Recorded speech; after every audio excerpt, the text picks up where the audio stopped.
बिस्मिल्लाहिर्रहमानिर्रहीम। डाल एजुकेशन के PHP ट्यूटोरियल में खुश आमदीद। अब हम डिसीजन मेकिंग की तरफ आते हैं। If else statement basically use करते हैं और ये बहुत ज़्यादा यूज़ हो रही है PHP के अंदर। लूपिंग और फॉर इफ़ और एल्स कंडीशंस हर जगह आपकी यूज़ होनी है। डेटाबेस से आपकी वैल्यू ड्राइव हुई है कि नहीं हुई है, आपने आगे जाके पेजिनेशन करनी है, उस वक्त भी ये चीज़ें नोटिफाई होंगी। If else statement uses this statement if you want to execute a set of code with a condition is true and another if the condition is not. इसी के अंदर हम जो पिछली डेटाबेस वाली भी वैल्यू है अभी इस प्रोग्राम के अंदर रन करेंगे। अभी हमने कनेक्शन एस्टेब्लिश किया था, अब हम इसके आगे जाके एक ये टेबल बनाएंगे और उसमें हम देखेंगे कि उस वक्त हम इसको इफ कंडीशन को कैसे इस्तेमाल करते हैं। If else statement use the statement if you want to execute a set of code with the condition is true and another if the condition is not true.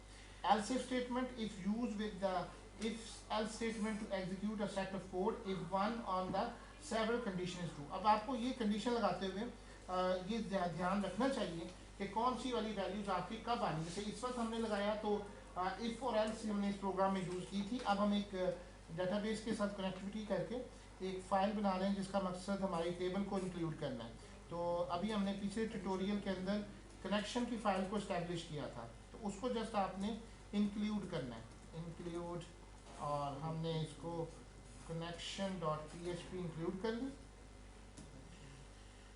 अब हमने एक क्यूरी बनानी है जिसका काम है कि आपकी एक टेबल जो है डेटाबेस है वो क्रिएट हो। तो so we just create an SQL query is equal to, अब यहाँ पे आपने लिखना है क्रिएट डेटाबेस और फॉर एग्जांपल कोई नाम आप देना चाहते हैं तो फॉर एग्जांपल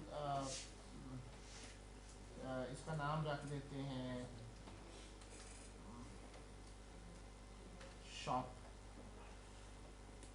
इसको क्या, अब इसके लिए फंक्शन क्या होता है, एक वेरिएबल में आपने इसका रिजल्ट ले लेना है, रिजल्ट, और इसको हमने क्यूरी को चलाना है। अब वो क्यूरी का चलाएंगे MySQL अंडरस्कोर क्यूरी और इसमें आपने SQL क्यूरी दे देनी है। अब यहाँ इफ की कंडीशन लगा रहे हैं, इफ नॉट रिजल्ट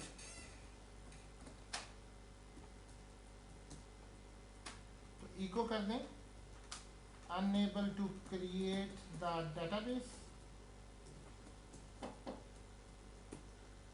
और साथ में MySQL अंडरस्कोर एरर डिस्प्ले करने के लिए एल्स में आप उसे इको करवा दें डेटाबेस क्रिएटेड सक्सेसफुल। अब हम इसको चलाते हैं और इसका नाम टेबल क्रिएशन, टेबल क्रिएट कर दें डॉट PHP। अब इसको रन करते हैं। Connection establish successfully, database created successfully. अब यहाँ पे गौर करने की बात है कि अगर हमारा डेटाबेस कनेक्शन एस्टैब्लिश हो चुका हुआ है तो हमें बार बार उसको डिस्प्ले करवाने की ज़रूरत नहीं है। तो कनेक्शन में जाएं, अब यहाँ पे आपको एल्स की ज़रूरत नहीं है। इसको मैं ख़त्म कर रहा हूँ। अब अगर आप गौर करेंगे तो नेक्स्ट इंशाल्लाह इसमें नहीं आएगा। ये इसे शॉप 1 करता हूँ एंड देन इसको रन अगेन करता हूँ। एक बात याद रखें कि ये जो क्रिएट टेबल का स्क्रिप्ट है ये एक दफ़ा ही रन होता है, ये बार बार रन नहीं होता। अब डेटाबेस क्रिएटेड सक्सेसफुली, यहाँ पे आपका डेटाबेस क्रिएट हो चुका होगा। जिस फाइल में हमने टेबल बनाया फाइल तो बाद में सेव रखेंगे। हाँ जी, वो तो सेफ रखें, आपको ज़रूरत है तो आप उसको दोबारा कॉल कर सकते हैं। इसको आप गेट की वैल्यू थ्रू करा के इसको एक नॉर्मल भी बना सकते हैं जिस तरह से आप वैल्यूज लेना चाहते हैं। हम बात कर रहे थे कि इफ और एल्स की, इसी तरह से एक और स्टेटमेंट है जिसको हम इफ भी हमने यूज़ कर ली प्रोग्राम के थ्रू एंड इफ एल्स भी यूज़ कर लें। अब हम आते हैं जी स्विच स्टेटमेंट के जरिए। अगर आप इसके छोटे मोटे प्रोग्राम बनाना चाहते हैं तो वो आप बना सकते हैं। जैसे ग्रेड का प्रोग्राम बनाना चाहें कि अगर आपकी value less than equal than 10 है, लेकिन क्योंकि एक्चुअली अगर आप प्रैक्टिकली प्रोजेक्ट के हवाले से बात करें तो वहाँ पे कभी भी ग्रेड प्रोग्राम इस तरह से नहीं आता, इसलिए बेहतर है। लेकिन यहाँ पे जो कंडीशन दी हुई है उसको देख लेते हैं। The if statement if you want to execute some code if the condition is true and another code if the condition is false, use if else statement. Syntax: if condition code to be executed if execution is true, और else code to be executed if condition is false. और similarly अगर यहाँ देखें कि if ये हमने programme उसको जो हमने लॉगिन का फॉर्म बनाया था उसके अंदर भी हमने सेम इसी तरीके से यूज़ किया, और कि अगर इस तरीके से आप यूज़ करना चाहें. एल्स इफ स्टेटमेंट होगी. एल्स इफ स्टेटमेंट के अंदर फर्दर मोर देन कंडीशन है. If condition, else if condition, and then if अगर आपकी डेट है D and D is equal to Friday, have a nice weekend. और अगर आपकी डी है और संडे है, हैव अ नाइस संडे. और एल्स में आप कहते हैं हैव अ नाइस डे. तो इस तरीके से आपका एक छोटा सा प्रोग्राम बन जाता है जिसके लिए आपकी value. Switch statement basically use होती, ये पहले भी आप लोग करके हैं, मैं फिर भी प्रोग्राम बना देता हूँ. लेट्स सपोज एक प्रोग्राम बना देते हैं.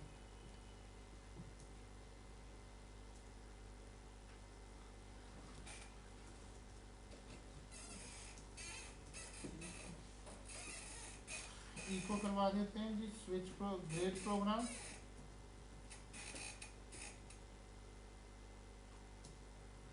इसके लिए आप फॉर एग्जांपल एक वेरिएबल बनाते हैं marks, let's suppose equal to 23, और यहाँ पे आप स्विच लगाएंगे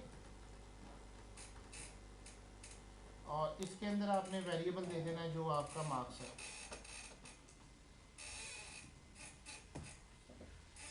यहाँ पे केस है फॉर एग्जांपल 45,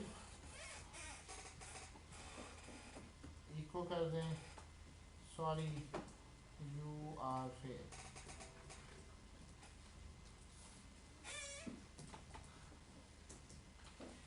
और इसको आप ब्रेक जरूर करवाएंगे. केस है 87,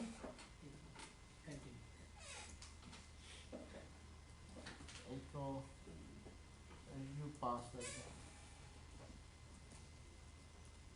with extension distinction.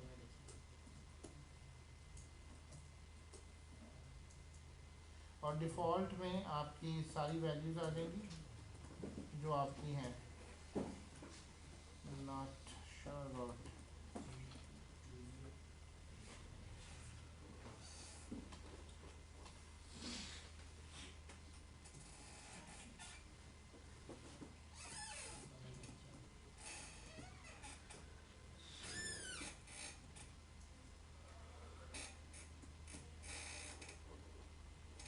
इसको आप लाइव करें तो ग्रेड प्रोग्राम नॉट श्योर, क्योंकि हमारी वैल्यूज़ इसमें 45 नहीं थे. अब फॉर एग्जांपल मैं 87 लेता हूँ और इसको थोड़ा सा यार वो नहीं ठीक है देना. तो पास द एग्जाम विद एक्सटेंशन.